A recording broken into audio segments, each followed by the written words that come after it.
Kanawa, Vichiko, Kanawa, Kairo, Vichiko, Kanawa, Kanawa, Kanawa, Kanawa, Kanawa, Kanawa, Kanawa,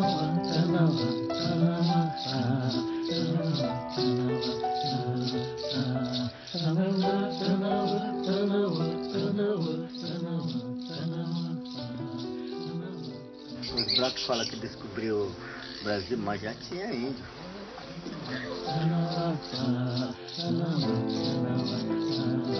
Trouxeram negros, trouxeram branco aqui junto para trabalhar, para ensinar os índios, que eles ensinavam a língua, mas a mão de obra, eles trouxeram outras pessoas já qualificadas para ensinar os índios a trabalhar, plantar cana de açúcar. A missão dos jesuítas era fazer os índios falar o português, entender o mais rápido possível, isso a qualquer custo. Ou a pressão, ou iludindo para dar presente, dar roupa, dar espelho.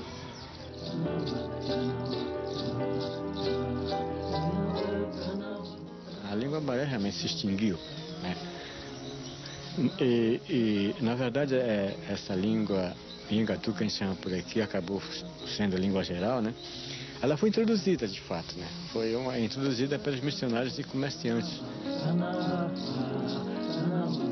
Porque antes a gente foi um povo muito massacrado, que a gente ficou perto dos patrões, dos seringueiros, e eles obrigavam que a gente não poderia falar a língua indígena, achavam que a gente poderia falar a língua portuguesa igualmente a eles. A problemática que existe na comunidade indígena, isso depende do grau de envolvimento ou de contato com a sociedade não índia, entendeu? Ou com outras culturas. E lá onde eu moro realmente é muito complicado.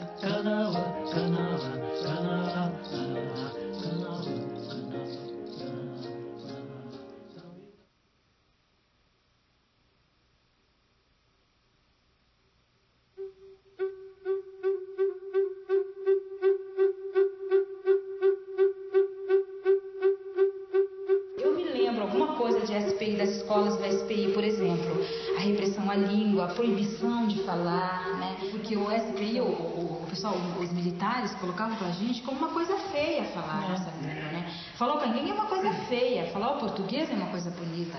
Falar o português, você se torna um ser superior se você falar o português. Você falar o caingangue, você é uma pessoa menos importante. Eu me lembro que quando eu tinha uns 5 ou 6 anos, tinha a política dos panelões nas áreas indígenas. Ao meio-dia se batia um sino como se estivesse chamando o gado para comer. Todo mundo corria lá com a sua bacinha, com a sua panelinha para pegar comida, mas você não podia pedir em caingangue, você não podia falar em caingangue. Você tinha que pedir a alimentação em português. E se você pedisse a comida em caingangue, você voltava para o final da fila. Se sobrasse comida, você pegava, senão você não pegava. Então era um sistema assim muito, muito rígido. Então, ou você falava com os companheiros na língua indígena escondido, ou você era submetido a uma pena, né? Porque teve um momento que eles usavam um chaveiro, um negócio assim para colocar a chave, como sinal para as pessoas que falavam a língua indígena. Quem fosse pego falando a língua original pegaria algum castigo, ficaria sem merenda, sei lá, qualquer um castigo dessa natureza. Foram 8 anos de internato, eu passava 45 dias por ano em casa. Esse internato é da missão, né? Missão religiosa. Esse internato foi da Igreja Católica, na verdade, né? E a gente era obrigado, assim, a falar português, deixar de lado a cultura, deixar de lado a língua materna. Eu estudei até a 4ª série, depois fui estudar de 5ª e 8ª no internato de padres, né? Então, era a questão da evangelização, você tinha que ter compromisso da evangelização. Isso era a principal ideia daquele internato, né? Você ser um catequista, estar na comunidade, trabalhar o evangelho. né? Esse era o principal. O tucano, por exemplo, foi muito utilizado na escola. Então, quer dizer, outras línguas, tariano, piratapuia, uanano, a gente deixava de falar aquilo para falar uma língua indígena para se comunicar com os outros além do português. A gente não podia, vinha chegando algum padre, alguma outra pessoa branca, a gente falava português, tá? Mas ele saía de perto, a gente tocava nossa língua, certo? Mas era proibido, sim. Tinha um chefe de posto que era um coronel. Ele não gostava, ele não queria que falasse. Meu avô era o cacique da aldeia e meu avô falava. E a gente era o contrário. Minha avó mandava bater na gente se a gente falasse português. Então a resistência, tipo assim, se eu sou reprimido porque eu falo, então aqui eu vou reprimir para que se fale. Eu me rebelei naqueles anos, muitas vezes fazia de propósito, falava na língua indígena, então cansei de pegar esse chaveiro e guardar comigo, né? Os missionários, onde a colonização feita pela evangelização foi muito forte, e a gente vê as sequelas deixadas nos povos, né, onde eles estiveram presentes.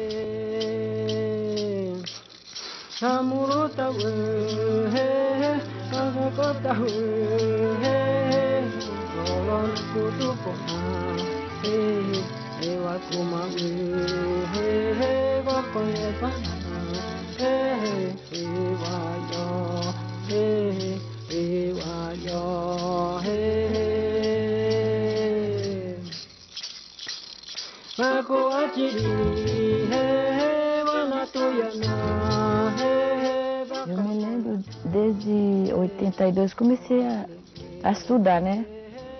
Por uma professora branca. Passou, acho que 6 meses com nós e ensinava. Acho que nunca a gente ia entender o que ela falava, né? Quando a gente é criança, é difícil entender português. Porque até hoje eu estou com essa dificuldade com as crianças dentro do colégio. Então, me lembro muito bem que é muito difícil aprender português. Alfabetização, conhecer as letras, ouvir o nome dos objetos. É muito difícil para nós, índios, estar dentro de uma coisa que nunca nós mesmos tem outra cultura diferente. Ouvia eles falar, a gente não sabia como a gente escrevia, sabe? Aí a gente não podia aprender assim só falando, aí tinha que escrever também, mas a gente não sabe como escrever, aí ainda bem que tem um professor aí que ensina, aí a gente está aprendendo mais ou menos a escrever. Mas desde 82 era um coleginho debaixo de uma paia, debaixo de um pé de manga que eu estudei, à noite também, porque não tinha professor. Acho que o governo nesse tempo não queria enxergar para o índio, né? Não queria ver, não queria cuidar do índio. Então tinha umas pessoas voluntárias que iam para a aldeia fazer esse tipo de trabalho, ensinar nós. Eu era criança, mas até hoje eu me lembro muito bem. Quando eles falavam assim, no português eu não entendia nada porque não sabia o que estava falando. Mesmo assim, a gente preservou tudo que a gente tem hoje, né? Algumas partes talvez a gente perdeu. Por exemplo, os Baniwa, do qual eu faço parte, nós temos, nossa língua tem uma escrita dela, né? A gente lê e escreve nossa língua há 50 anos, né? Que tem essa língua escrita, a gente, qualquer um velho lê, escreve na sua língua.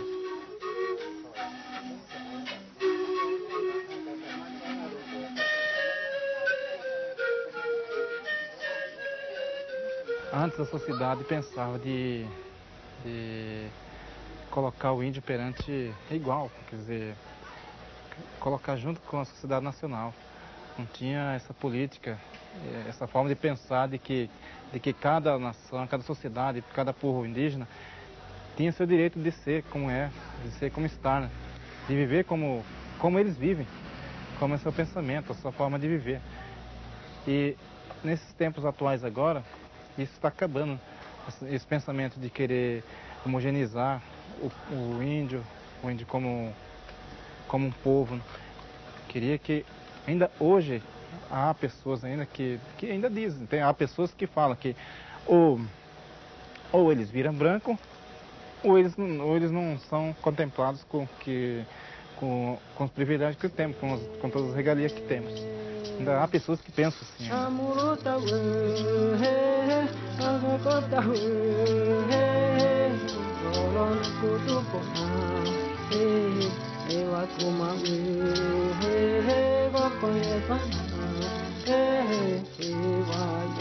Era uma escola, na época ela foi implantada porque o governo implantava a escola em comunidades indígenas com a ideia de integrar os índios à comunhão nacional, à sociedade nacional. Então, a dita na era militar ainda, né? Naquela época do militarismo. Tenho visto que esses direitos que a gente conseguiu, que a gente manteve fixos, de você ter uma terra demarcada, ter uma escola na aldeia, ter um agente de saúde na aldeia e ter agentes de águas florestais que estão também se formando para trazer outras alternativas. E não é só isso que resolve o nosso problema. A gente vai conquistar muito mais direitos, como direitos da cidadania que falam, das melhores condições da cidadania, e que o povo indígena também precisa. Já tem vários direitos conquistados, mas precisamos conquistar muito mais ainda.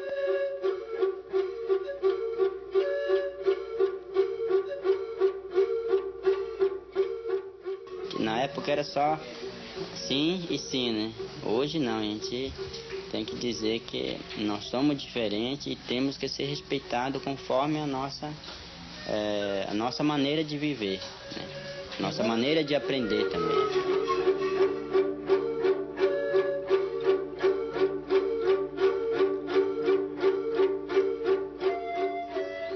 Mudou um pouco em relação ao conhecimento. Porque, em primeiro lugar, eu acho que é importante a gente ter um conhecimento, né? Principalmente quando se refere à legislação, que poucos indígenas da comunidade conhecem os direitos que nós temos, né?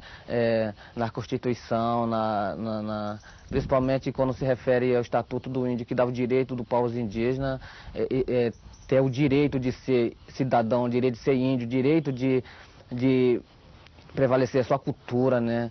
Eu acho que tudo isso tem, na verdade, está relacionado com o contexto político, né, que a gente vive. E eu vejo essa mudança desde a Constituição de 88, né? Porque depois de assegurados os nossos direitos na Constituição, eu vejo que em termos de lei realmente vem melhorando bastante, né? Então, com relação à educação, por exemplo, tem assegurado na LDB, no Plano Nacional de Educação, na Resolução, né? E outras leis educacionais que vêm saindo. Então, a gente tem conseguido segurar os nossos direitos, né? Então, tem avançado muito em termos de lei.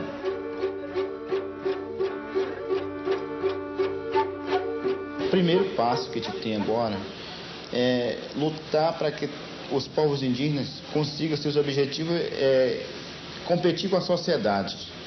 Ter professores indígenas, ter seus médicos, ter seus... Então, é um dos objetivos da gente, né? O que a gente pretende é formar os alunos lá dentro mesmo eles pegar um trabalho, porque nós somos capazes para fazer isso.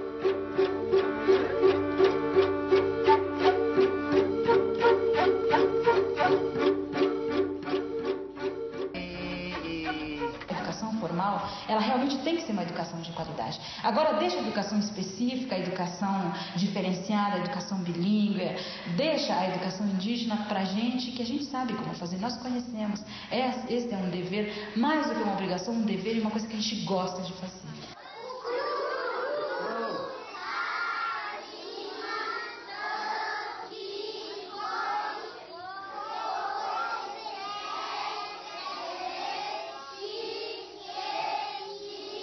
O sentido da escola para os povos indígenas é porque a educação foi uma arma que serviu de desestruturação, levando nossa cultura, levando nossa economia. Hoje, a educação é uma arma para nos reafirmar, para buscar tudo o que está perdido, através da conscientização e preparando o futuro digno para a nova geração.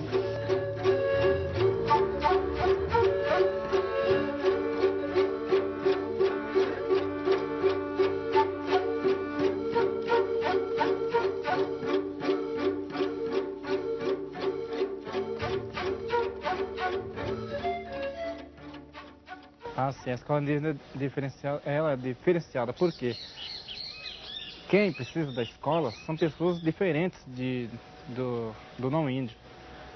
Se colocar um aluno índio, um aluno indígena na escola, o que vai acontecer? O que acontece? Lá, eles não estão preparados para viver na cidade, eles vão começar a se prostituir, pode correr isso para poder ganhar dinheiro, pode começar a entrar no mundo das drogas e outras coisas mais.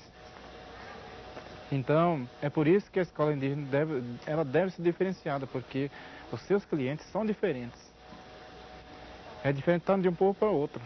Queremos atingir essa falada educação diferenciada, que é o respeito à cultura indígena, o respeito à realidade dos povos indígenas, que essa escola ela venha a contemplar os valores da cultura como um todo de um povo, e que essa escola sirva realmente como um mecanismo de melhoria de vida dos povos indígenas. A escola IPEN, ela surgiu na década de 80, né? Então, quando eu assumi a escola, a gente na época só trabalhava na língua portuguesa. E aí, a minha preocupação era aprender a escrever na língua, ensinar na língua, na própria língua daquela sociedade. Aí tive muita conversa com as lideranças, os velhos, né? Os próprios alunos fazem pesquisa com os velhos, né? Então isso a gente transforma em material didático, mesmo que não é publicado.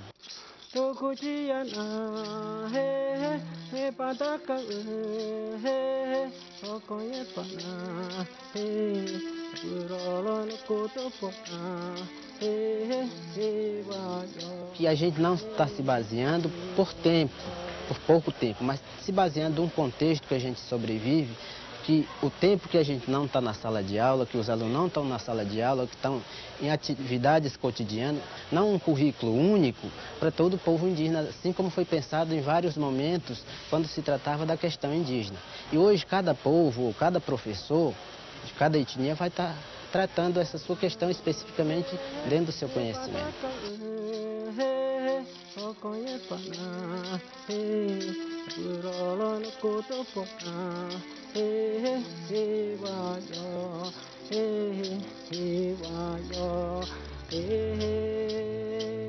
O calendário, apesar de ser voltado um pouquinho para o município, que nós somos contratados pelo município, né? Então tem que respeitar alguns dias.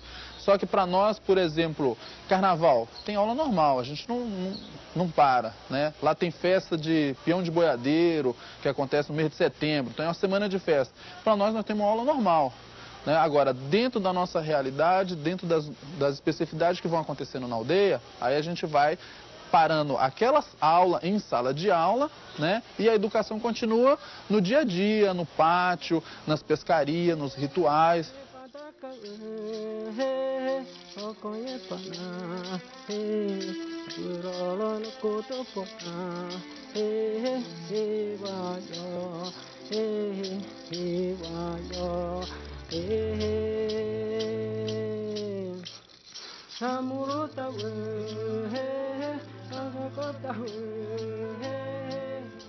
A nossa escola lá atualmente, ela é voltada a currículo nosso próprio.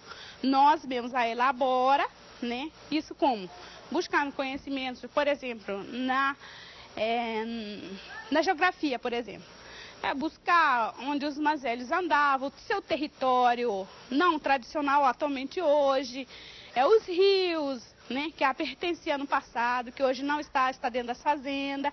Então, buscando, levando esse conhecimento para as crianças. Na história mesmo, já busca o conhecer o passado, o conhecer os seus mitos, por exemplo, né? A escola na oge kororo chiga. Tinha kororo kana.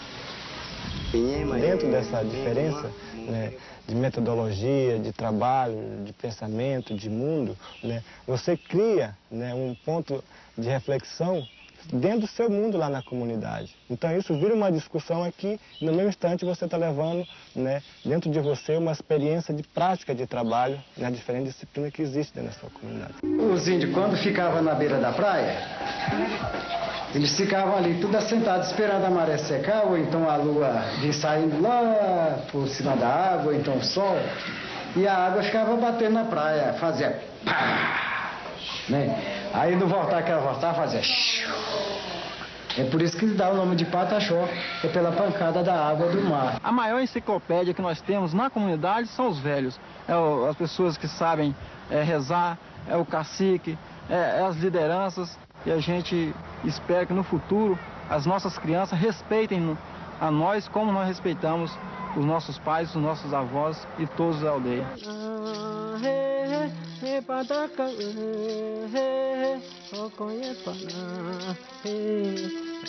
Nós também tem que anotar, gravar para poder a gente guardar para a nossa criança também. Porque às vezes o velho morre e perde uma história que ninguém vai conhecer mais.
Nossos pais, avós, que deram seus conselhos, as instruções e muitas outras coisas que a gente já veio praticando, né?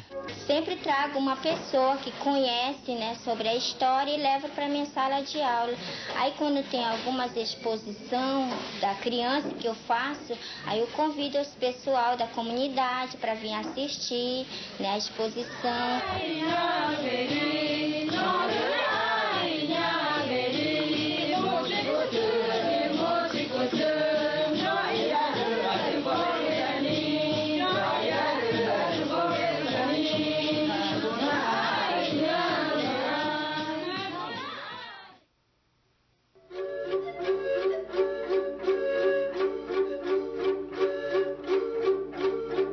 Agora a gente está trabalhando com a criança na nossa língua através das coisas que nós estamos, a nossa realidade que nós estamos próximo para ela, da criança, né? O que ela observe, o que ela está vendo.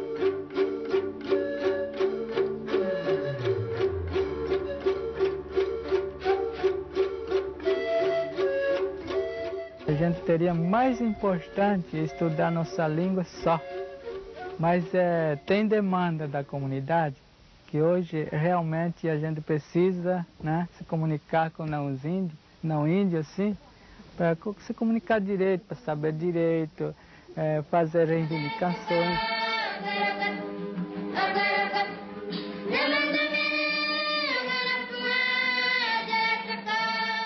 Realmente, porque a língua ela foi levada principalmente do pessoal do Nordeste, os índios do Nordeste, né? Mas hoje a maioria das escolas estão fazendo sua pesquisa e está trazendo sua língua de volta. As que estavam quase morrendo estão se revivendo novamente, porque nós temos que ter conhecimento da nossa língua, a língua materna, a língua indígena, que é para conseguirmos dialogar entre nós, para marcar nossas estratégias. E a língua portuguesa, que aqui já estar com todo mundo, para nós aprender a dialogar com as autoridades, né, com elaborar os projetos, discutir tudo que vem a nosso benefício, com o reforço da nossa língua indígena que a gente discute no nosso meio, na nossa sociedade. Ou seja, é o nosso segredo de discussão em busca do que está escrito no português. Fui 6 anos professor, alfabetizando na língua materna, né? É uma das prioridades das aulas nossas, da nossa comunidade. E agora, recentemente, assumi a coordenação da educação escolar indígena do Estado. Nós temos da alfabetização ao 2º ano do ensino médio, e sendo que de 1ª a 4ª série nós temos um único professor, né? Então, lá nós trabalhamos na língua materna, né? As aulas são ministradas na língua materna, e como a gente ainda utiliza livros, que falta de material próprio da cultura bacairi, então utiliza livros do município, né, que o município adota. Aí a gente tem as explicações em português, né, tem exemplos em português, escrevemos também em português e também escrevemos na língua.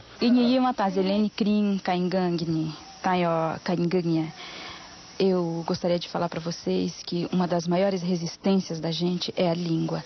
O Caingangue perdeu quase tudo que tinha. Nós só temos um ritual, que é o Kiki, que é um ritual que a gente faz aos mortos.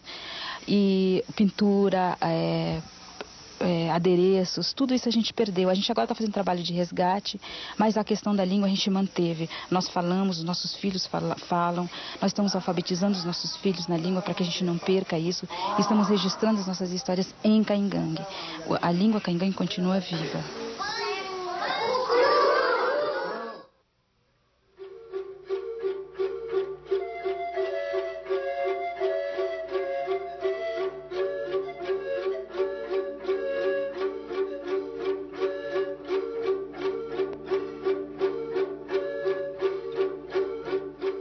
Olha, na realidade, o material que a gente tem tentado valorizar a cultura, né? Os próprios índios que elaboraram a cartilha, né? Isso desde 86, a elaboração de uma cartilha na própria língua materna, os índios se reúnem e fazem. Agora, atualmente, estão fazendo um dicionário, cartilha na língua materna. E aí, eles encaminham isso para o MEC, para a Secretaria de Educação, para que possa mandar imprimir e depois distribuir nas escolas como material didático, de apoio, né?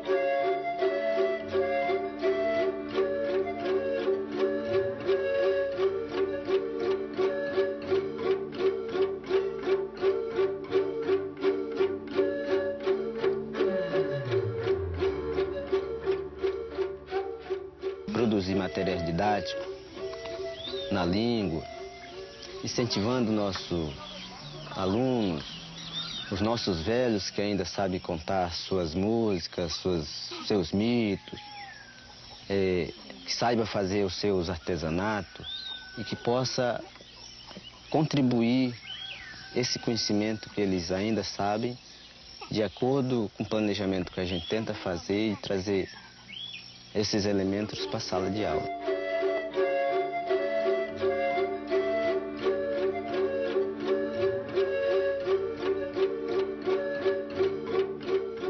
Todo povo indígena tem a sua história. A história de vida, a história do trabalho, a história da terra, a história da tradição e a história de todas as convivências daquele povo indígena. E com isso nós tentamos fazer um material que se dá o nome História Indígena, onde está todas as informações que como são a vida do povo indígena do Acre.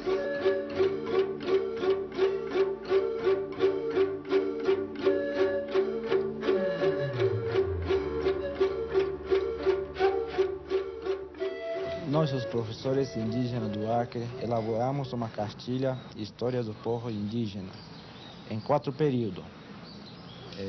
Tempo da maloca, tempo da correria, tempo do cativeiro e tempo do direito. Esse estudo tem que mostrar essa realidade, né? Na hora da entregação, da distribuição dos cartazes, as pessoas se lembram daquelas que já passou, porque antes tinha muitos peixes, muitos pirarucu, muitos animais, e agora não tem.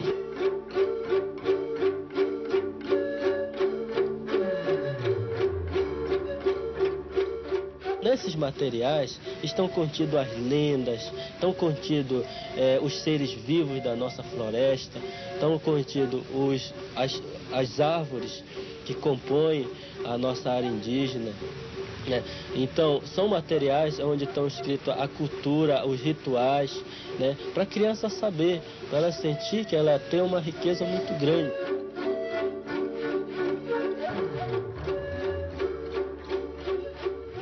Tupimondé. Bom, agora é um problema sério em relação ao material didático. Nós não temos material didático suficiente para dar aula na nossa aldeia. Temos algumas cartilhas na nossa língua, na qual está escrito na nossa própria ortografia, né? É pouco, mas a gente também utiliza, investe, né? Nós usamos também muitas das vezes o material didático do não índio, né? Mas a gente revertemos para a língua materna, né? Mas no momento não temos material didático suficiente para trabalhar. E esse livro é de grande importância porque aqui conta da história, dos conhecimentos dos ticuna e da nossa árvore que existe, que é a nossa riqueza daqui no Amazonas. A gente era acostumado a usar o livro só que vem de São Paulo, né? Aquele livro, só que a assessoria incentivou, gente, nós vamos ter um livro, nós vamos fazer um livro. O livro dos árvores também, lá tem muitas histórias que falam o nome dos animais, nome dos peixes. Aí mesmo que nós já tiremos o nosso plano de aula e nós já estamos falando sobre outros animais. E lá dentro do nosso livro dos árvores não tem a história do sapo. Aí nós fizemos separado já, só delas, do sapo.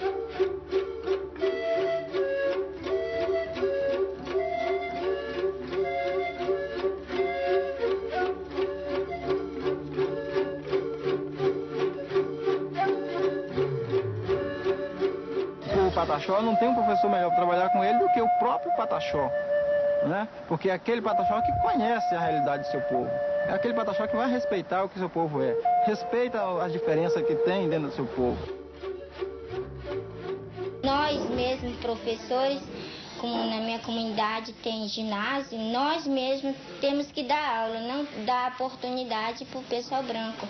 Nós mesmos temos que ensinar os nossos alunos de 5ª a 8ª série. Né? Esse é meu pensamento, esse é o meu sonho, né? De chegar futuramente numa universidade, ser uma professora bem formada, né?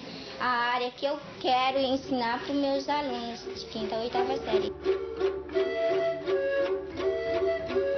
Ultimamente, eu, como professor, né, eu me incluí nesse movimento de 85 para até agora.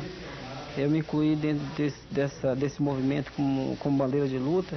Que movimento? No movimento de luta de defender o meu povo, né, de fortalecer, de valorizar a cultura, né, de revitalizar todos os costumes, tradições, né. Hoje, na escola, são todos professores índios e ela funciona o ensino fundamental e o ensino médio, né? Nós estamos no 2º ano do ensino médio, com todos os professores, diretor, secretário, né, coordenador, merendeira, faxineira, tudo são índios e funciona lá na própria aldeia, né, na aldeia Paquera, que é a maior aldeia dos Bacairi.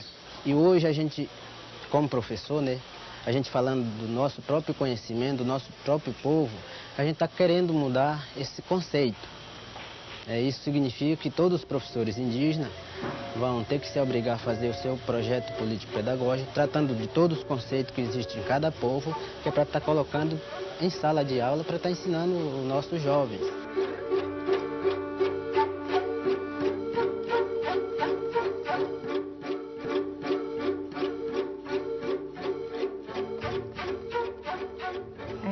Ser professor é você ter muita responsabilidade, né?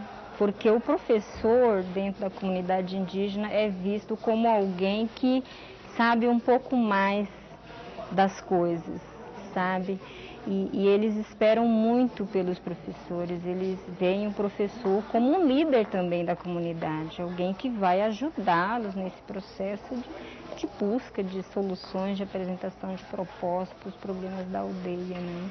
Mas ser professor para mim hoje, já depois de 4.2, dizer assim, né?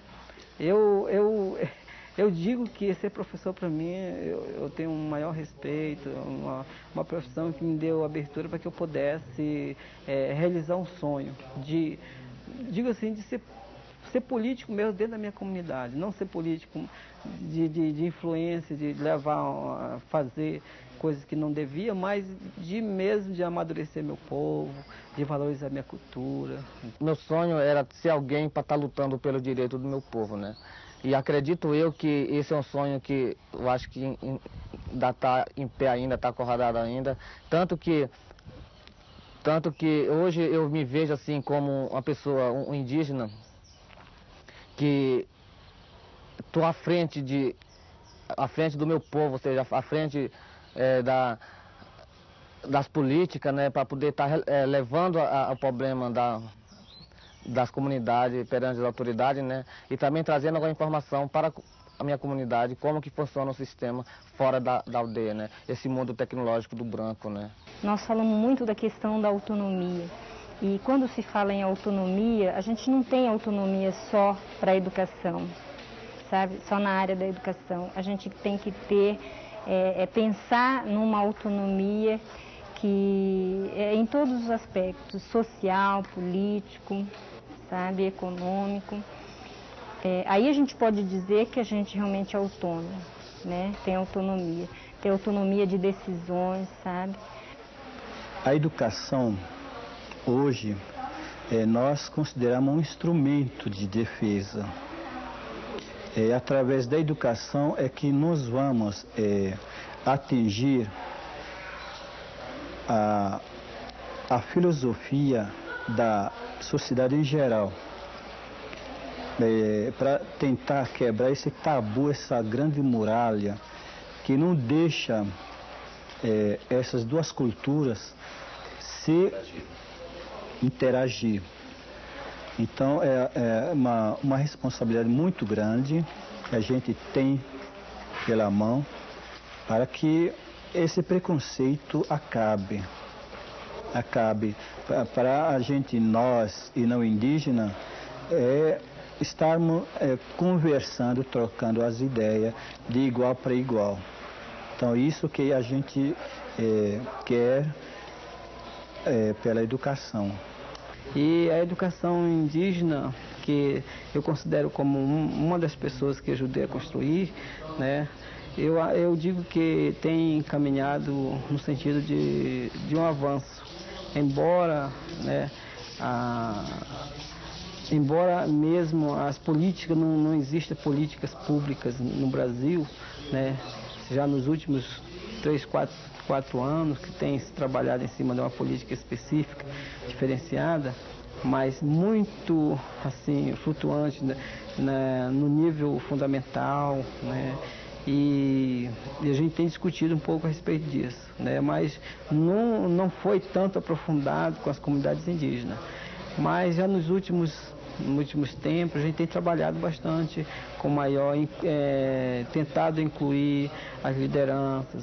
E a gente tem observado que há um distanciamento entre o que a escola ensina e a questão da necessidade do povo, né, das populações indígenas. Quando se fala em autossustentabilidade, na verdade, a educação tem a sua função social muito importante para contribuir nessa área, para discutir a questão da sustentabilidade. Nossa proposta pedagógica está partindo daí. Realmente, por conta de toda a destruição onde havia matas. Na maioria das vezes não existe mais, está a capoeira, os peixes estão sumindo, né? Tanto do rio quanto do mar, a poluição está tomando conta de tudo, a monocultura está lá fortemente, né? Que veio desde 1500 também. Então, as escolas indígenas de lá, estamos pensando sim, onde já fizemos um mini projeto de reflorestamento de uma área do manguezal, as crianças todas juntas, os pais participando, levamos 15 dias para fazer essa pesquisa e reflorestamos uma parte, mais ou menos de 1 hectare, foi só o início e está gerando, como é que se diz, procura. A gente tem tentado fazer isso através da escola, através da, vamos dizer, que toda a população indígena atualmente está passando pela escola. Atualmente a escola tem sido um instrumento fundamental para a reconstrução de uma sociedade indígena, de um povo indígena. Como o pessoal aprender através do curso, a cultura é importância para nós não perder o que nós éramos antes, como fazer a nossa artesanatos, a própria língua ticunas, para nós preservar.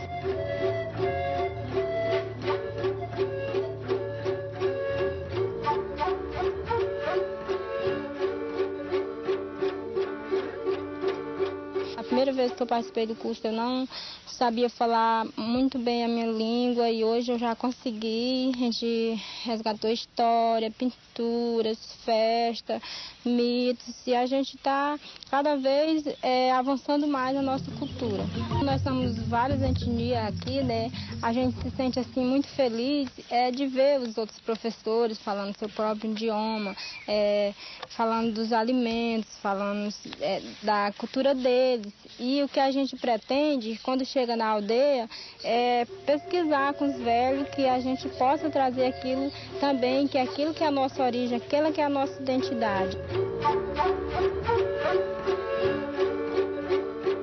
Dando 100 anos de contato com a sociedade, seria muita coisa, né?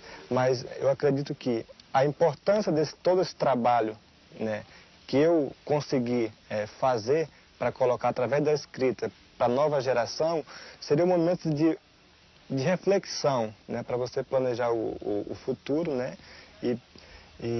enfim, ter uma vida melhor, quem sabe uma educação melhor, né, um contato com essa sociedade melhor. O terceiro lugar indígena foi o resultado da reivindicação dos professores indígenas na ocasião da Conferência Ameríndia, que foi realizada em Cuiabá, em Mato Grosso, em 97. E foi indicada para fazer parte dessa discussão por ser considerada como um projeto, um programa diferenciado. Então, por isso que várias etnias fizeram parte deste programa, né? Quer dizer, assim, a proposta dela visa a diversidade. Por isso que é considerada como pioneiro, primeiro, um projeto a nível do Brasil que está sendo realizado. Esse projeto também foi baseado em cima dessa situação da nossa convivência. Porque não valia a pena eu sair da aldeia, vir fazer uma formação para esse conhecimento, largando todo o meu conhecimento, sei lá, largando meus trabalhos cotidianos, né, na aldeia, para ficar durante 4 anos, 5 anos, que isso é uma perda de conhecimento da nossa comunidade. E isso se baseia do nosso conhecimento, a gente está fixando o nosso conhecimento, tendo os cursos presenciais, né, o conhecimento presenciais e as intermediárias, que são aqueles conhecimentos que você tem que estar introduzindo, que futuramente vai estar virando currículo da nossa escola. Por exemplo, os conteúdos que a gente conhece aqui, que a gente aborda, a gente leva algumas atividades para fazer na comunidade, junto com os alunos, junto com os pais dos alunos, que isso é que vai estar retratando o nosso perfil do conhecimento como professor e que é isso que vai virar o currículo da futura escola indígena. Eu acho que a escola é um é um ponto de referência de você ter vários contatos da língua portuguesa, de outra cultura, da sua própria cultura, da sua língua escrita e talvez até alternativas econômicas você pode planejar junto com os alunos, pais dos alunos, o que realmente aquela comunidade está decidindo a fazer.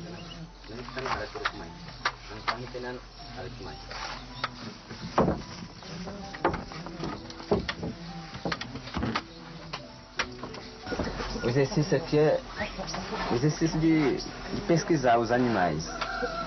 Por exemplo, Rapimis, o que alguns dos animais comem, né? O que ele encontrou e o que ele come. Hanu Chamis, onde ele pousa, onde é o poleiro dele, onde ele dorme. Raumbasu Rasta, qual é o jeito dele? Hanu Miunshu, aonde você viu? Na terra, nos galhos de pau, voando.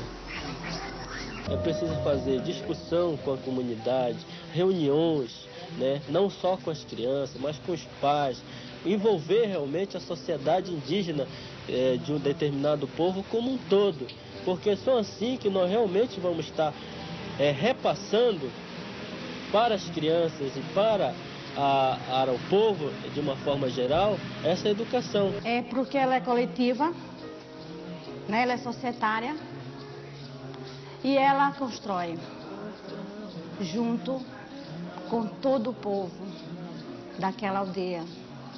Nas discussões, vai se observando a demanda e em cima daquela demanda vai se buscando o objetivo e como a gente vai encontrar, ou seja, a metodologia de trabalho para se fazer.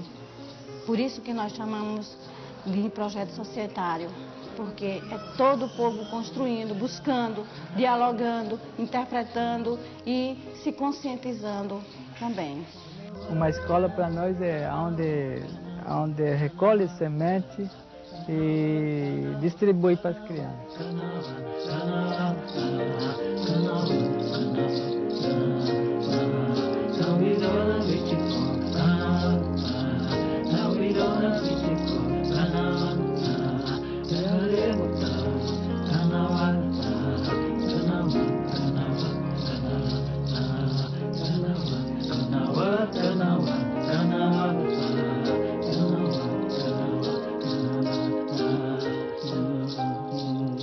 Agora.